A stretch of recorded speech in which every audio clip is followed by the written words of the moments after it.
Blanche Monnier was 25 years old when this story occurred. She lived in the French city of Poitiers with her family. Blanche was a very attractive woman and belonged to the French aristocracy of the late 19th century.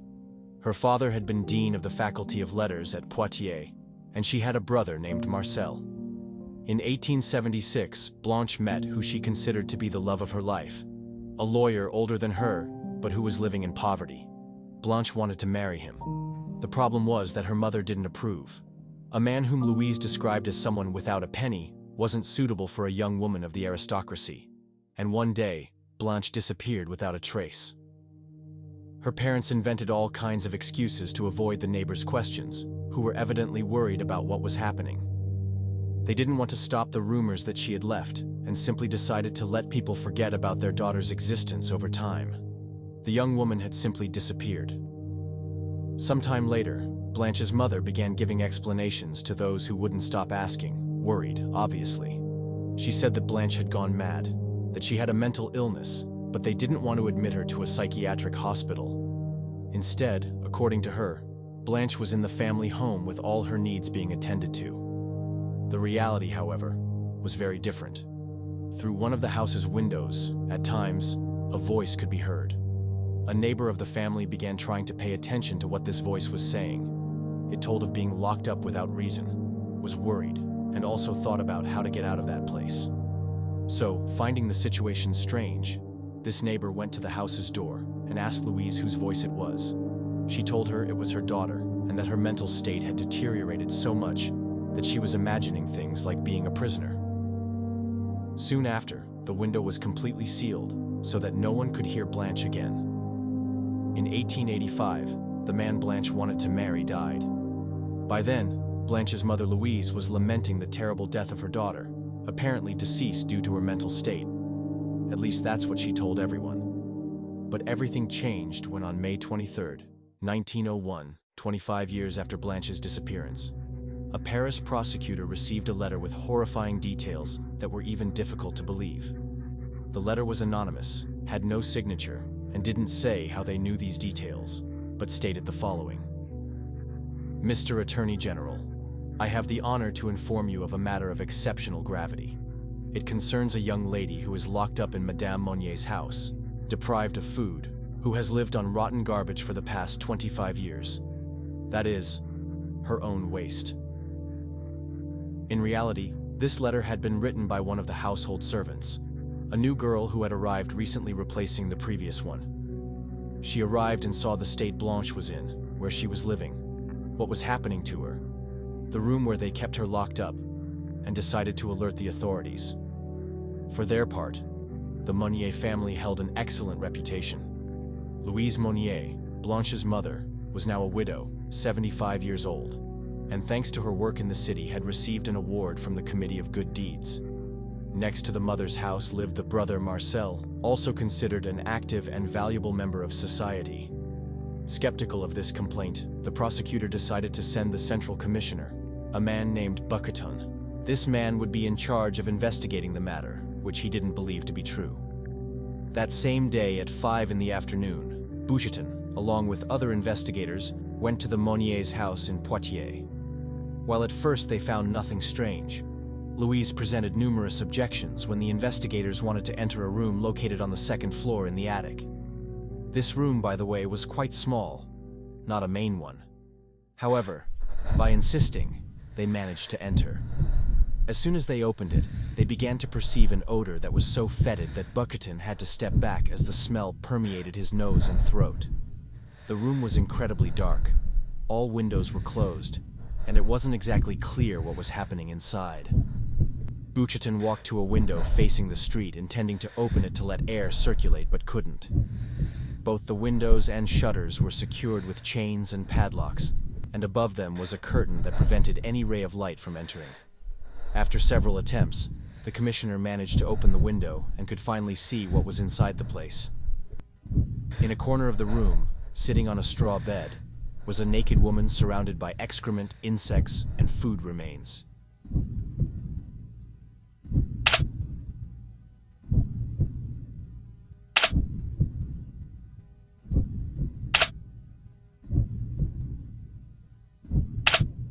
This woman was Blanche. Buchanan described her as a real human skeleton. She was so malnourished that, according to the chronicles of that time, her thighs had been reduced to the size of a wrist, and she weighed only 52 pounds. According to witnesses' statements, when they entered the room, a pestilent smell arose. The sheets were welded to the mattress and were very dirty. There was a shapeless mass there. She was there kidnapped, curled up, and refused to show her face. Blanche couldn't communicate. She had spent 25 years locked in that place without seeing sunlight, eating food scraps, and barely speaking with anyone. All of this had evidently left strong psychological sequelae.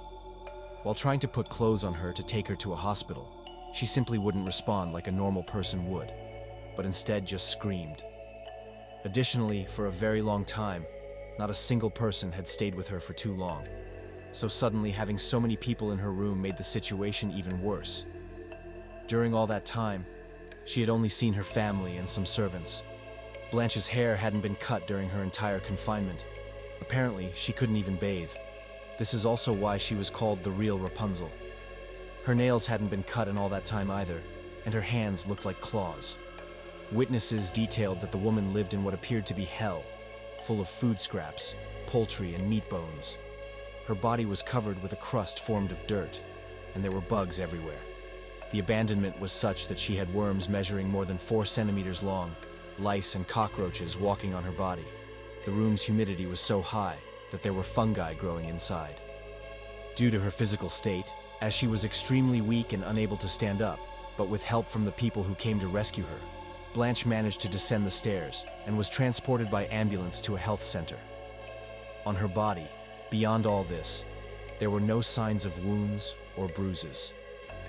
Authorities immediately ordered the detention of family members Louise and Marcel. Their crime discovered and under interrogation, Blanche's mother's health deteriorated, and on June 9th at 9:30, she died after suffering a heart attack.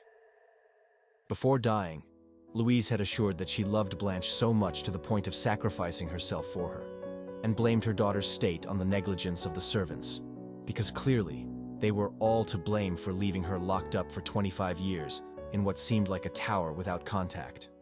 Marcel was accused of being complicit in his sister's kidnapping, although he defended himself, saying that in her youth, his sister showed signs of mental disturbance, which is why they had appointed her a tutor. After this tutor's death, he had insisted on taking his sister to a hospice, but his mother had prevented it. He said, "I cannot be blamed for the crime of forced confinement."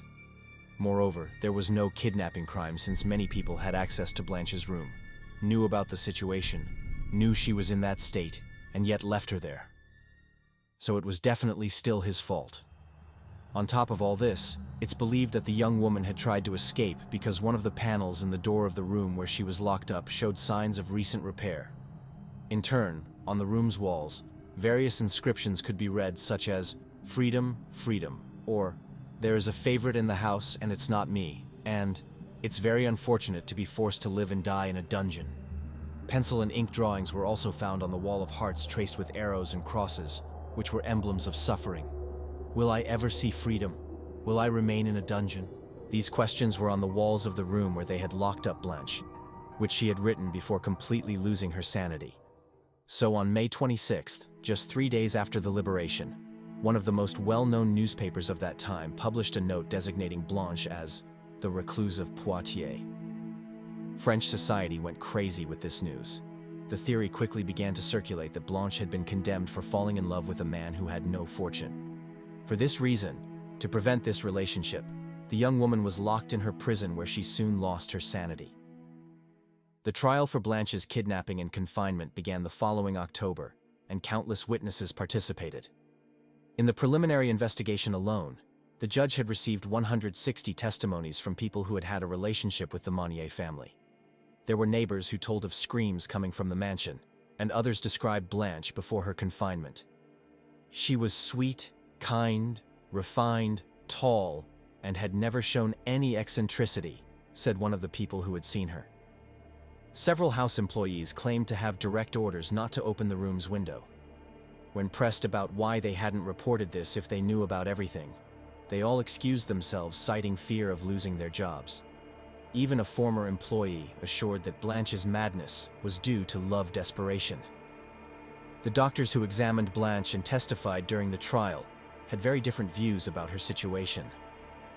While some considered her completely mad and claimed her madness dated back to her early years of puberty, others instead assured that she was not only sane, but also careful and reserved. During the judicial process, Marcel's defense lawyer represented the brother as naive and a complete idiot. This clearly could be a strategy to remove blame. In turn, he also alleged that Blanche was not a victim of violence or mistreatment.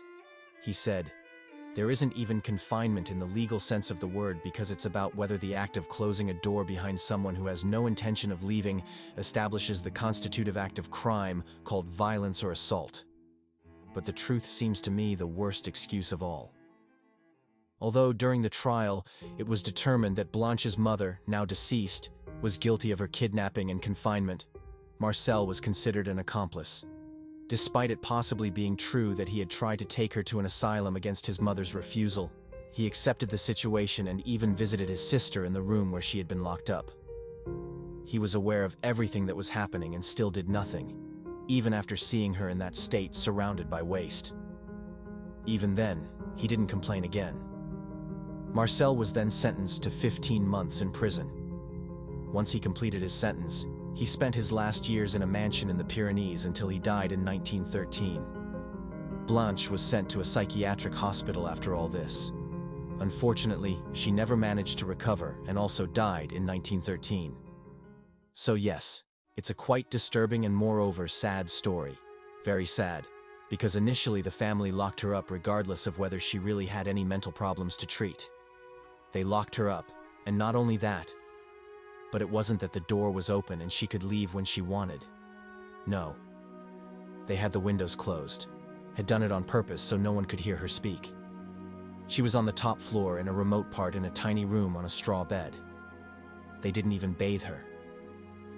This clearly could be because of that judgment of people in the aristocracy that if you had a person who was mentally ill, it was almost a crime. It was a horrible thing for them. Even so, it doesn't take away from the fact that it was a completely dehumanizing act that ended badly for everyone.